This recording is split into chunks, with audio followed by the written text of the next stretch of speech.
அடிப்படையை கற்றுக்கொள்வதற்கு புத்தகம் என்பது அவசியம். ஒரு கட்டத்துக்கு மேல் புத்தகத்தை கடந்து மத்தகத்தில் படிக்க ஆரம்பித்து விட வேண்டும்.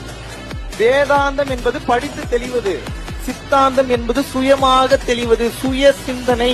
நான் மோட்டிவேஷன் பேச வரல, உங்களுக்கு வார்னிங் கொடுக்க வந்திருக்கோம். மைண்ட் போக்கஸ், மைண்ட் ஸ்டெபிலிட்டி இல்லைன்னா முதலில் பேனிக் அட்டாக் வரும்.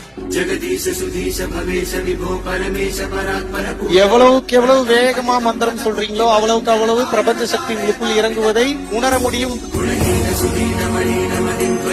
நாங்க ஒருத்தவங்க இருக்காங்க அப்படின்ற லெவல்ல தான் நாங்க நினைச்சிட்டு இருந்தோம். இப்ப இறைவன் வந்து நம்ம கிட்டே இருக்காங்க அப்படின்னு சொல்லி புரிய வச்சீங்க. கிட்டத்தட்ட அழுதுட்டேன். ஏன்னா எங்க அம்மா அப்பா எல்லாம் கண்ணு முன்னாடி வந்தோடனே எனக்கு டக்குன்னு அவங்க அழுகத்தை பார்த்தோன்னே அழுக வந்துருச்சு. இதுக்கு முன்னாடி எந்த ஒரு மோட்டிவேஷனல் ஸ்பீச் யூடியூப்ல எல்லாம் பார்த்தேன். பட் எதுவுமே இந்த மாதிரி நான் வந்து ஃபீல் பண்ணது இல்ல. அடிப்படை கல்வி தாண்டி ஒண்ணு ஒளியா ஜோதி வடிவமா மனித அறிவுக்கு எட்டாத ஒன்று இருக்குன்ட்டு நான் புரிஞ்சுக்கிட்டேன்.